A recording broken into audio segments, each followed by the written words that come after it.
Peelkorf is kampioen geworden in de hoofdklasse A. Na een 11-6 overwinning op DSV zaterdag speelt de IJsselsteinse ploeg volgend seizoen op het veld in de topklasse. De korfbalsters uit IJsselstein lieten er geen gras over groeien. Na een 2-0 voorsprong kwamen de gasten nog terug tot 2-2, waarna de Peelkorf vervolgens voor rust het beslissende gaatje al sloeg met 5-2. Na de pauze bleef de thuisploeg steeds aan de goede kant van de score. Uiteindelijk werd het 11-6. Alhoewel de Peelkorf al eerder tijdens een wedstrijd tegen DSV met ruime cijfers had gewonnen, was de spanning bij aanvang van de wedstrijd bij de ploeg toch groot. Oh, ik was super zenuwachtig, ja. Maar als je dan de wedstrijd instapt, dan is het ook heel snel weg. Als je in de wedstrijd zit, dan vergeet je dat en dan speel je gewoon. En wil je ervoor gaan? Hoe is dat bij jou, Sharon? Ja, ook hetzelfde.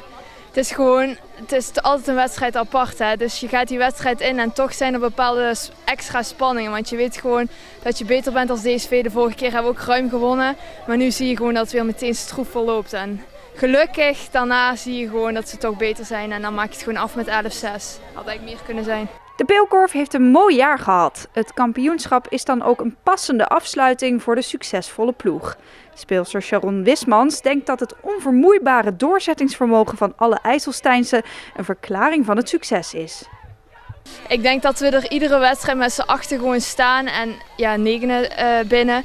En we hebben gewoon vertrouwen in elkaar en we gaan gewoon altijd door. En dat is denk ik onze kracht. Ook al afgelopen wedstrijden, we zijn tot de laatste minuut doorgegaan. En dat zie je gewoon, dat heeft gewoon succes opgeleverd. Als je 2 wedstrijden in de laatste minuut wint, dan betekent dat gewoon dat je niet opgeeft. En dat is denk ik onze kracht. Voor coach Mijne Jonkers is het kampioenschap een mooi afscheid. Hij vertrekt na 4 jaar als trainer van de korfbalploeg uit IJsselstein. Jonkers is trots op hoe het team zich de afgelopen jaren onder zijn leiding heeft ontwikkeld. Je komt naar een vereniging toe om eerste plaats, op het moment dat je binnenkomt, dan zitten ze eigenlijk in de ellende. Dan moet je zien dat je ze in die hoofdklasse houdt. En dat lukt dan geweldig. Dan knoop je er een aantal seizoenen aan vast.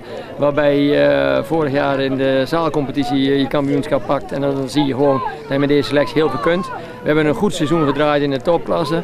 Helaas blijven ze er dan net niet in. Maar je ziet dat ze daar toch een heleboel dingen goed van geleerd hebben. En dan pakken ze terecht weer het kampioenschap. Je ziet ook vandaag weer hoe sterk we zijn. En hoe makkelijk we weer kunnen scoren. En hoe makkelijk we de zaken neerzetten. Ik denk dat Peelkorf, dat heb ik al eerder gezegd in een andere setting, toe is aan een volgende fase. En ik hoop dat mijn opvolger dat gewoon lukt.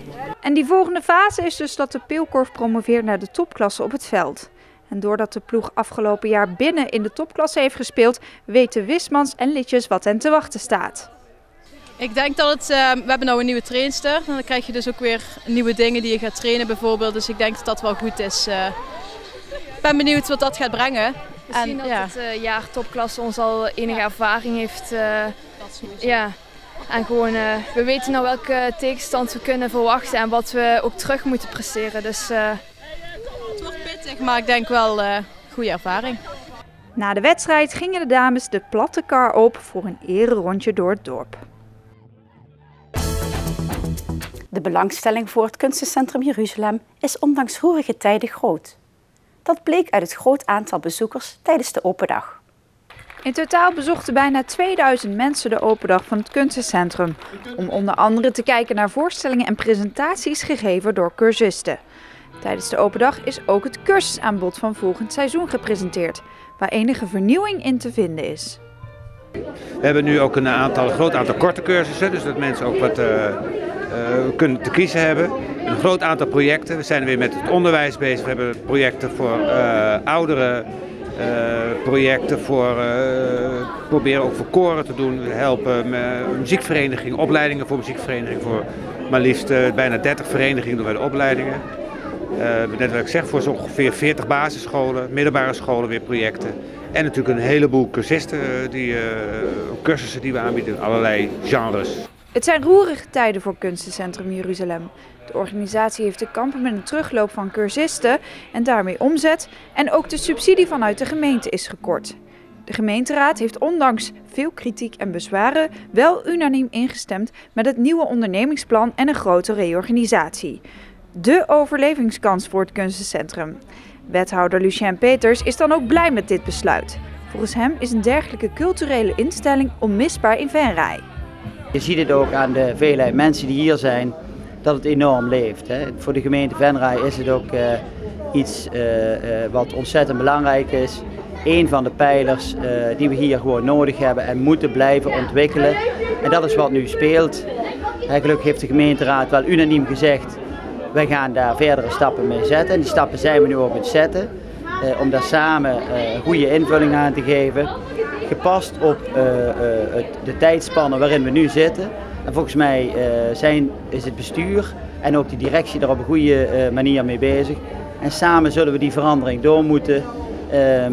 En waar nu ook al de eerste stappen voor zijn gezet. En ik heb er alle vertrouwen in dat dat ook goed gaat komen.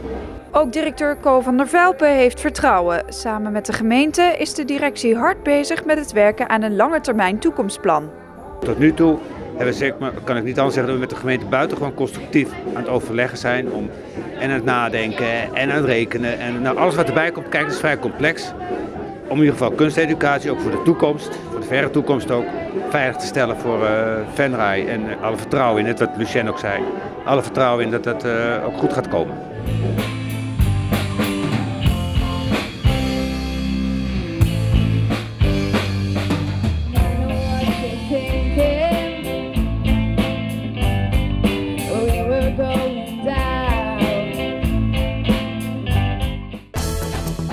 Stef Klasses uit Veulen doet mee aan het televisieprogramma De Beste Singer-Songwriter van Nederland. Hij is een van de 32 kandidaten die meedoen aan de 3e editie van het programma. Aanstaande maandag is Stef te zien in de 2e aflevering van De Beste Singer-Songwriter. Alhoewel de muzikant uit Veulen begin april al wist dat hij een van de gelukkigen was, heeft hij het lang stil moeten houden. Tot deze week.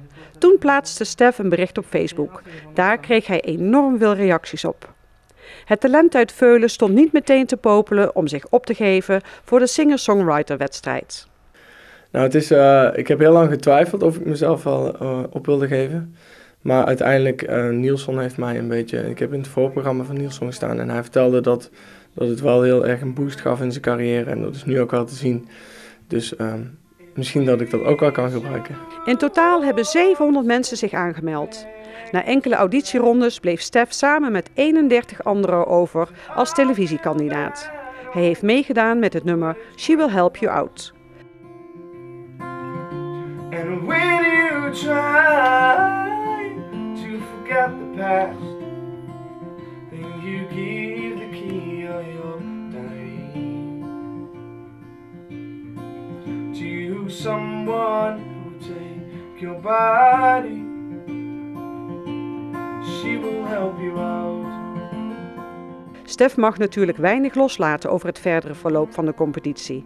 Maar wel kan hij vertellen dat deelname een positief effect heeft gehad op zijn inspiratie. Het is sowieso een heel inspirerend geweest, die opnamedag sowieso. Dat je heel veel mensen leert kennen en ze schrijven ook allemaal anders.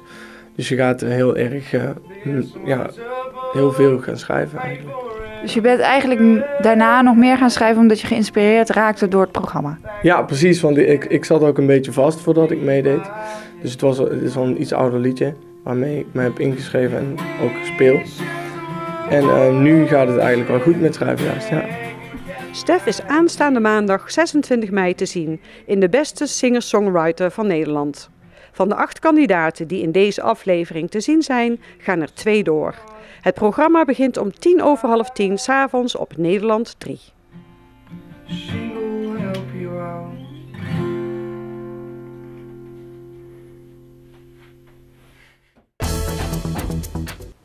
Het culinaire evenement Smaak zit tussen je oren is gisteravond voor de 2e keer van start gegaan.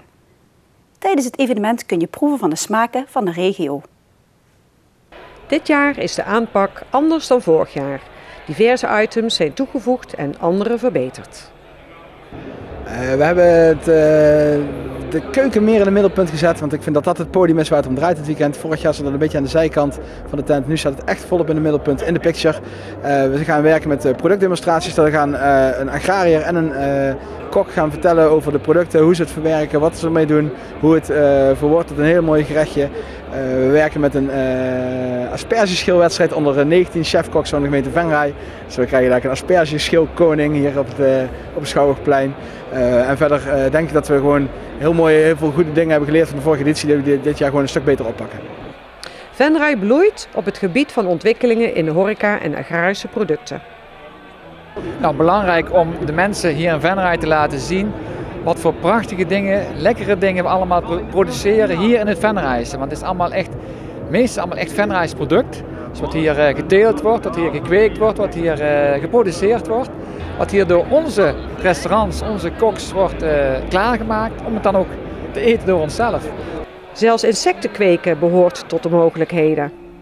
Ook die worden hier in de buurt gekweekt, geloof ik is dat dan. Hè?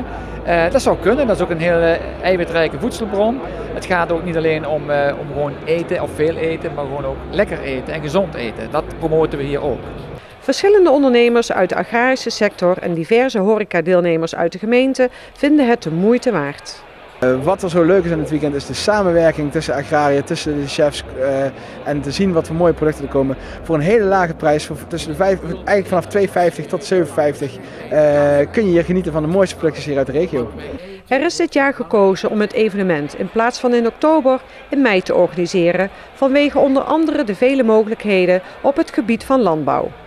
En we moeten wel een weekend met een koopzondag hebben en we hebben gekeken van welk weekend is dat. Dat is dit weekend met een hele mooie koopzondag, met een heel mooie schierpersfeest op het Hensenesplein, waar we ook mooie samenwerking mee hebben vanuit de Kiwanis. Ontzettend veel schaap hier op het plein, een braderie erbij en smaak tussen je oren. Dus op alle fronten genieten hier op het plein. Smaak zit tussen je oren is te bezoeken tot en met aanstaande zondag op het Schouwburgplein.